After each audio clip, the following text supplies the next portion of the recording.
Você é conservador? O que você se considera? Cara, eu sou católico. É isso, entendeu? Então, tipo... É que católico não tem muito a ver com a sua visão política das coisas, né? Tem mais a ver com a... Mas tem. Tem? Mas tem. Porque o fato de ser católico faz com que eu tenha um entendimento da liberdade. O que é isso aí? Isso aqui é um cigarro. Eu, inclusive, Quem ia te quiser pedir, fumar, você fuma aí, cara. Eu ia te pedir um isqueiro, porque eu aquele esqueci o vermelho meu. ali, Coca. Tem um cinzeiro ali, fica à vontade, quiser puxar ele pra você. O que é que se a gente for conversar, né? Você vai dizer, cara, qual que é o valor, qual que é o seu valor maior? Qual que é o meu valor maior? É a liberdade. E você vai concordar que é a liberdade também. Eu concordo. Aí, só que o que é liberdade?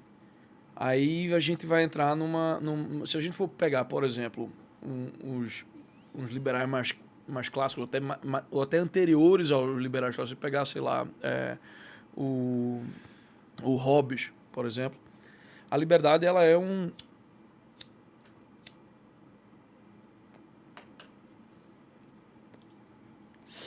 ela é meio que uma negociação ali de o que tu faz que não infringe Na liberdade alheia. Na liberdade alheia, né? Ela não tem necessariamente, né, na condição, na conotação social dela, uma moralidade maior implícita, além de não me enche o saco e tu não me enche. Dentro de uma visão católica do mundo, você tem Deus como a causa primeira do universo, né, do mundo, e o homem tendo a sua causa final realizada nele. Então, a liberdade do homem, o homem ele não é absolutamente livre. A liberdade do homem ela é contingente, né? O homem só é livre dentro da visão do catolicismo quando ele é livre ele é livre dos seus vícios.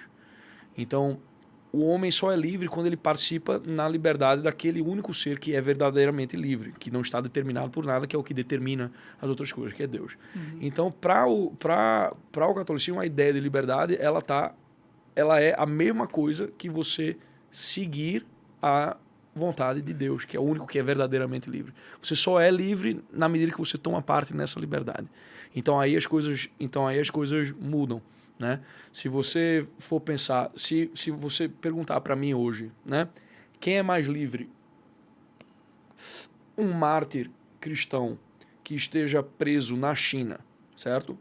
Ou um presidente da República que esteja ligado ao crime organizado e que seja um tirano? Eu vou dizer que o cara que está na prisão, ele é mais livre.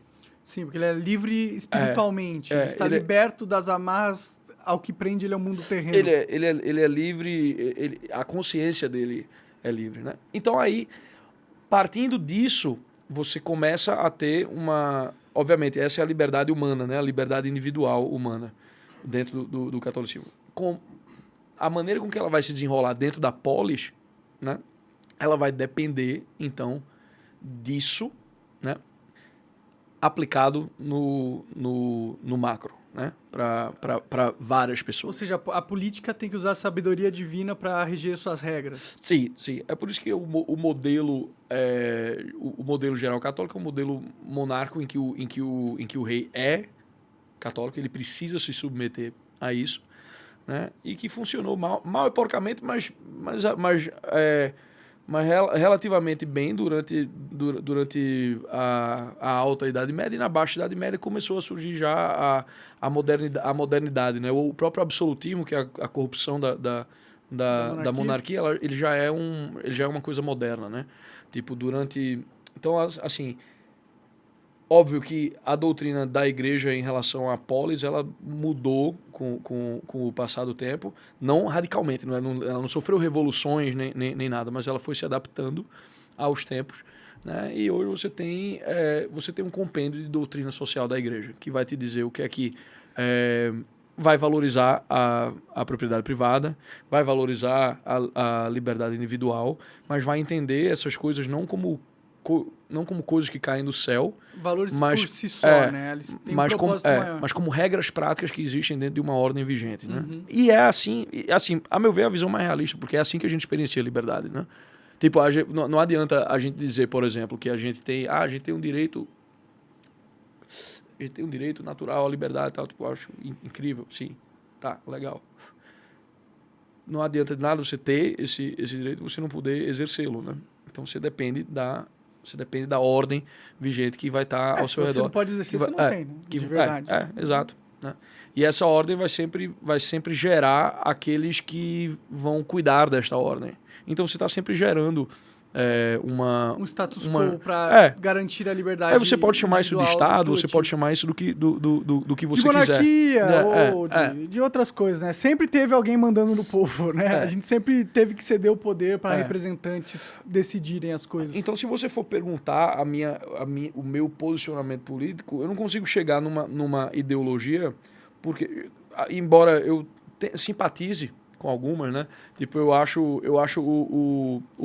sempre achei o rolê ANCAP muito legal, né?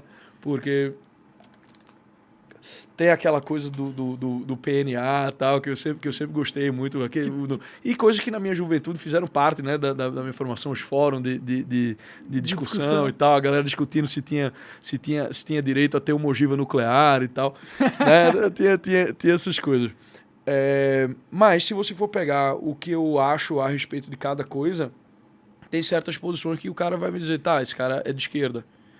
Tem outra que o cara vai dizer, esse cara é de extrema direita. Qual uma posição sua que as pessoas consideram de esquerda? Por exemplo, eu acho que existe um papel do Estado na cultura.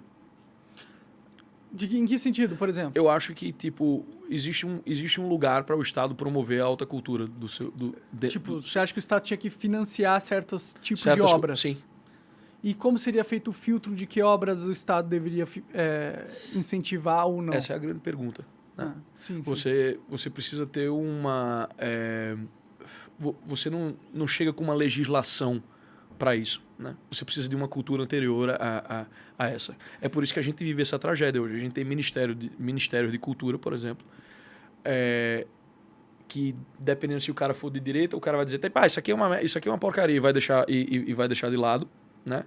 Ou se for tentar tirar, como o Bolsonaro tentou tirar, vai ter um blowback muito grande por parte da propriedade. Aí o cara vai botar o rabo entre as pernas, vai arregar e vai voltar atrás. Você mexeu com a mídia aí. Quando você tira dinheiro da cultura, você tirou dinheiro da mídia e a mídia...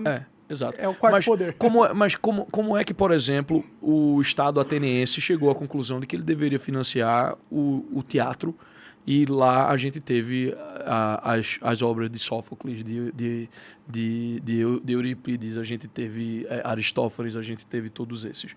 Né?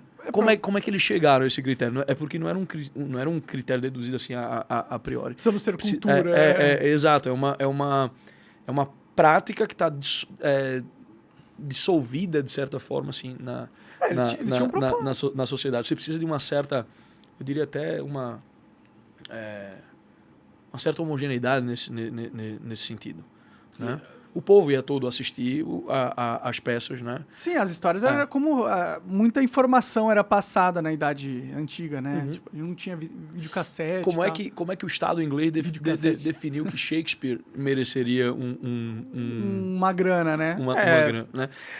Agora, o que é bom é que em alta cultura, quando se trata de alta cultura, você fica mais fácil certos critérios, né? Você sabe... você tem pessoas, né? Você tem uma tradição de intérpretes de música erudita, por exemplo. Você consegue dizer, tipo, isso aqui presta, isso aqui é a orquestra dos fuleiros da PQP. A qualidade técnica pode ser um fator determinante. Ela pode ser um fator.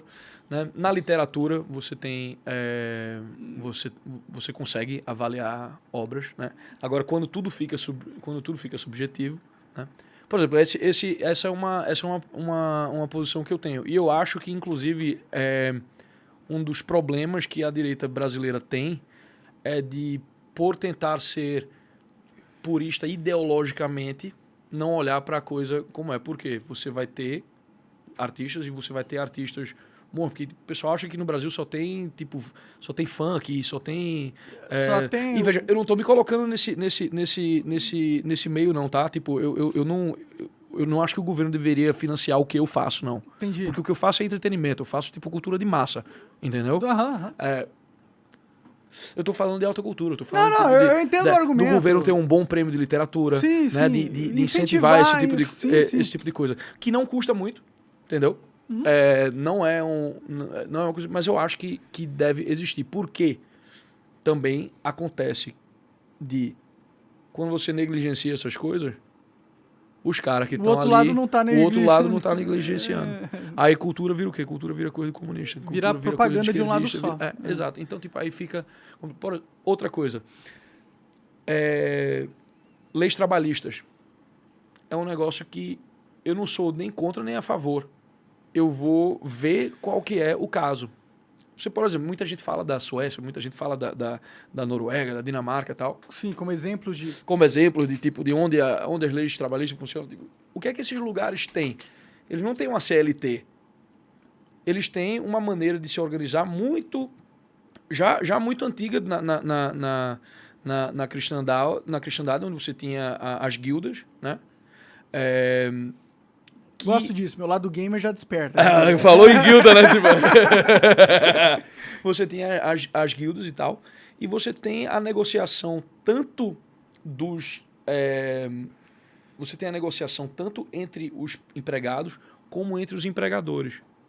Então você tem, em alguns países escandinavos, você vai ter não só os grupos de trabalhadores organizados, mas também os grupos de patrão. Uhum. Então, você vai ter uma negociação entre esses. O governo pode ser um árbitro disso daí, né? Mas isso só pode ocorrer quando você tem uma atmosfera de confiança no governo. Isso é um negócio que a gente não tem. Então, aqui a gente tem o nosso problema trabalhista, ele é um problema insolúvel no momento. Entendeu? Sim, Porque a nossa cultura, ela é uma cultura de meio que... Ela quer garantir todos os direitos aos empregados sem se preocupar com a realidade do patrão. Sem se preocupar com a realidade dos fatos. Ela é ideologizada nesse sentido, mas não quer dizer que não exista um propósito em se ter um lugar para isso. Né? E alguém vai terminar fazendo essas coisas. Bom, tem que ter regras de conduta na relação empregado e empregador, né? Isso tem que ter regras. Sim. Dentro da encíclica Rerum Novarum, né, de Leão XIII, existe ali o lugar para os sindicatos, para uma discussão do que é uma... Que é difícil ter essa discussão do que é um salário justo, né? A gente tem discussão do salário mínimo, fica pensando em inflação, tal, não sei o que lá, né? Tipo, um salário é uma coisa complicada, né? Uma coisa muito... E essas coisas elas são impossíveis de serem definidas ali no âmbito meramente técnico legal. Você precisa ter todo o anteparo cultural antes.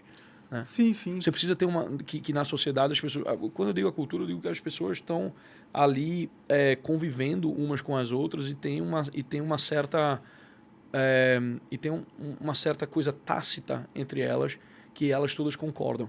A gente perdeu isso aí.